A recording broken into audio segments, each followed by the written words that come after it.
rengi kana me bana ngi ke kwere ne ten ngwar ke u o alawo kene u o alawo ba ra ke kwidien bu kon ti bana ka ngach ko ga ti mi cha ka gor bi kwen no kwen re ne ten ngwar ke wo kene wo mutu kon kwen ngwa se me ka manyam do kon jig na me shware de shwale kot na me shwale de shwale loch na me shwale de shwale tor na me shwale de shwale koch na me shwale de shwale bot binan gwad me na me shwale de shwale kor murai kon ke loy kon nyal ne tuk do gwa se me bu kon ka na me shwale kot na me shwale loch na me shwale tor na me shwale koch na me shwale bot na me shwale kor enona gor jeno bana ka kwen kal kale ko bu kon kula tek ngech magwa anu ente mit dara gwa sa me de nangdi ko jandana kuna ko pokasalong ate darti ne ko teken ke meaning midit mo ko koriela kor ko kwidianan na me shwale kot na me shwale kot kot chermi dara teriet bana so shwale kot me chapi ne chake ba shwale kot no mi chapi ne chake kimenen kono me ba shwale kot ko se very important fan kata rande kon wande kon gor kaje kot kana kot na me shwale loch ko wo na me shwale loch bi ngai na mo loch na me loch na me shwale tor na me shwale tor na me shwale koch na me shwale koch na me shwale bot na me shwale bot na me shwale kor na me shwale kor so bulutin ka kwenu kaka ko kan keriet dong de randa ro de ngai kaka tani ne kan kelot tani entele kelot ana shika kodamane kodjede karo med be kon gwat me tim goro de gor me dong de yenen amene je gor gwat me ne be kon ko nen kel reina maka gor jeno ba nyodia gwat mu gwara je la dong de randa gor cheta randa gor gaje luak kot ne chanen te kelot gwam baje par nyoko de kono kulinga gwa ka do danan cha gor gaje na me luakot dong mi jira mu guje de guje nono chwale luakot na me chwale duel kot na ma chi nan tama la kote ko ngote ka meaning nono mi chu gor ja lwa kot duel kot so bi ngaje kot te ka lot kana mo koda da dien jana kot tem shale dio je rej metot shirame do rach mo de kon chola do rach ke do rach gwar mo gwara do rach ke do rach no loch mishro de rit ke chro de ger chale loch de kola loch let te je kon neno de loch let ten loch amone ngacha loch tok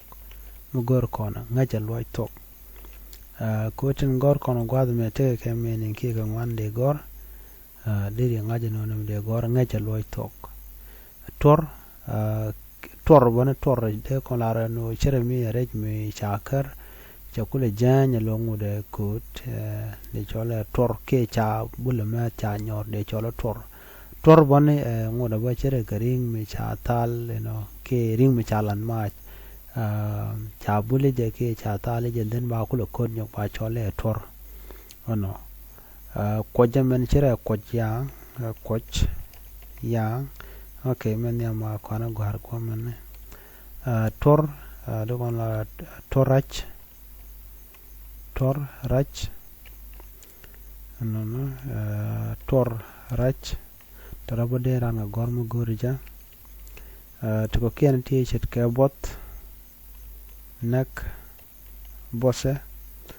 ana bossa mo a boss midong me cha but bat tele ka kon kor mu kor ka pin kor ka dor pin mu taw ka cha goro bangach de chole kor ka dor pin ke kor ka kon gar gwat me dien gwat me kor yo ti kor so dio je no there kon work of course and mukwen kon tung na do dande kon ko kwen ke je ko kari identity ke very important gwat dana kwen ka do ten ka tung ware so je ko rai ka kot ko rai ka loch ko rai ka tor no ka tor tango no de kon gor ba tor mo gor kon de kon me tor ban mi chana gor da tor de ko no de le la gad ba gare tiene to kon ka koch to kon ka bot to kon ka kor ka to kon ka kor mari to won ko kende de rande ro de ngi ke ka ko gwa da na gor kon ngi ne la gore brand be ngaj mo na da kwide so mo rai kontin jene wu kana o ke wu kana ho no mi chi ngaj no na me a quote jet ka chala quote na mo na me chale loch because some people don't quick can manan le roda na me chale loch goro na bana ta dan de kona na ngaj bana ngaj loch na me chale tor wene gwada me na me coach lo tene wo der ban me ke le cholo coach ban me a coach okay chalo coach ko te ke lot chalo coach du me der mo bi ngaj bono cha gore di gwada me to kon kam chale le wo nyok na me bot to kon ke chale le kor chit ka kor yon che manan ji kone ne me ka dundana menen ne me chit ka loch to kon ka tor no to kon ka koch to kon ka bot wi gaten bo to kon ka kor no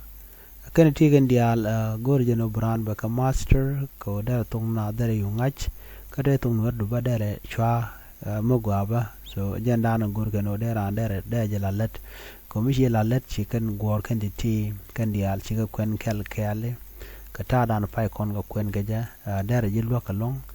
no gwada dan kwen ko kada ti mi shi dor shi gware nga amen mu dien bone mi abinyo ko mi lingi ne bo mi shu ga ki be jilwa ka ta dan dere ngi je me dere je gor ka ja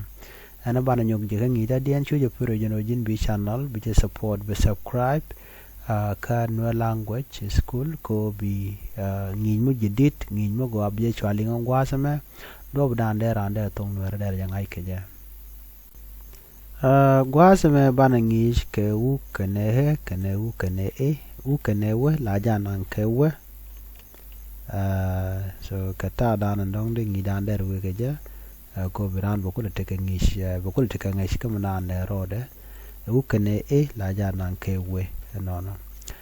jenda na ban lingwa semene ko dong mi shi ba shi ne run ke rien mi sha gor ke u kene di te ga ngaitin ke de do dan de ri jo do de ri ja kap nyal ke jame ke kriet ban je ngi ke jene mane rietin to ke u kene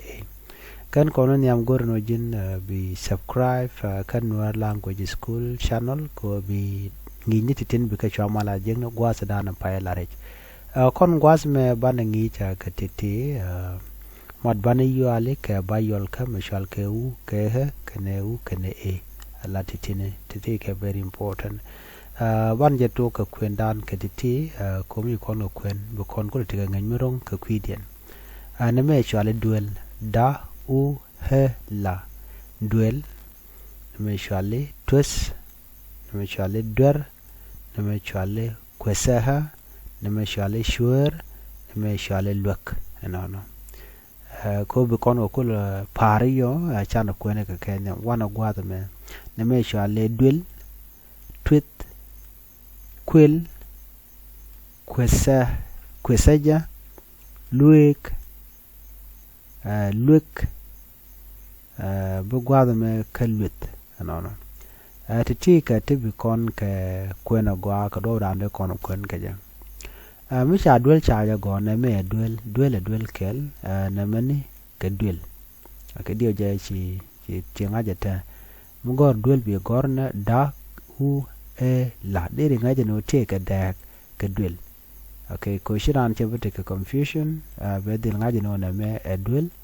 ne men ban mi cha gwa de me mo ja ne cha gore ke da ke u ke e me jen chale dwel na me dwel kene dwel dio je sia de den sia nga jan tam roi now me dong ti ke di nu bi dwel bi gwara bi shu nga jena me kana me ke dwel bi gwara bi shu nga do dia me twet ta u sa na me we twes che man jala no won na me do ku je mani chale tweet mi charan cha je tweet gwan jeng ni chale tweet na me tweet ki tweet de ko la ro mo dong cha kwan cha je tal gwa de dan la na dia mo je de chole ja tweet ni ki tweet en kwan tweet na mo gwa da me dwer ci kon en gwa da mo dwer da u ra dwer me chale dwer di nen we dwer na meni shwali kwel ka u la kwel ngai kono we ke we en mu we ke we kwel bi ngaje no na me wu kane no che jibila dal kwel na me kwesaha so mu don gori re baka ko mu to kontinenta me re baka mu go re baka ki gor jeno de bade rep de ngaje no ngul lodomo ka ke wu chalawe kwesaha atitine rep ne katin gwada me na mene kwesaja so bi dagden bi sho ngaje no kwesaha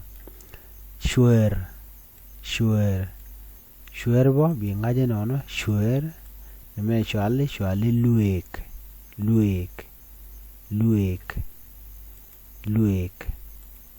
na me luk de jek luk na me luek mu dong luek ran shwali luek na me de ko lar shede ke switch goro jek switch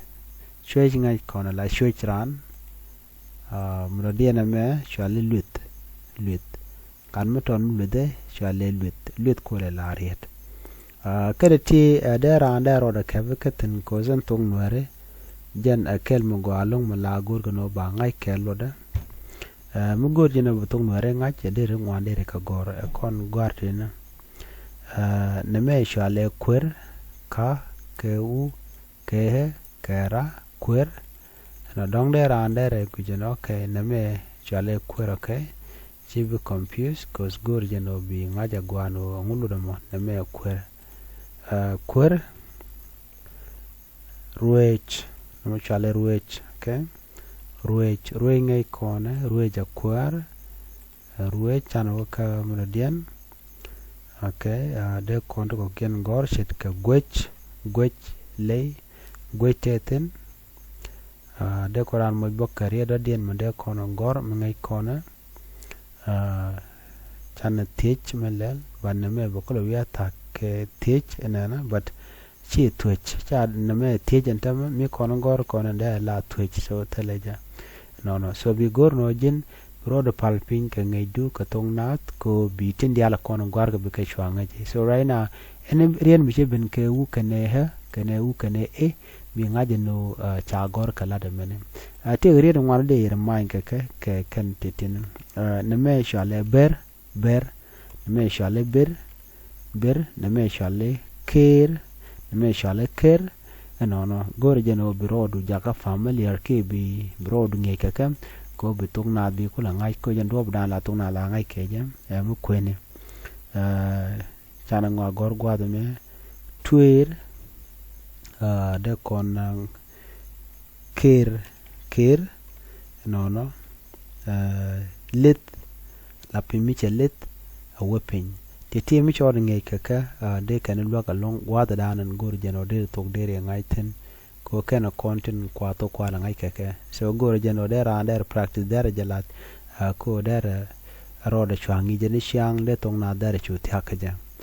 mi jiram jirit gwa sama bi gor no jin bi channel bi support new language school ko ajen gwa tan dana bi tong na bi ja jegatin ka kwendu ke riet chit ka menene mentama mi jiram dong no go dong de channel de ja gor bi goro bi ti bi ka ngach bro da mo ji ka mu kwen ko jan do dana bran ba tok ba ja ngai ke je kana dialati ka te gor ga no de ran da ro de ngai ka ya ko kana content go ne kana long no ba ka kwen ka kel ko de ran da ja ngach duel twet dwer kwesaha shwer luk shwech chana nyok nyal go duel twet kwel kwesaja luek lwes lit ker twer kir ber enon bi gor no butok na bi rong ye keja ko jen thyak elong mi chi practice la thyak elong chala janya so jen gwa dan ban chong tin ko jen nyak ne ko ken bi ata kamal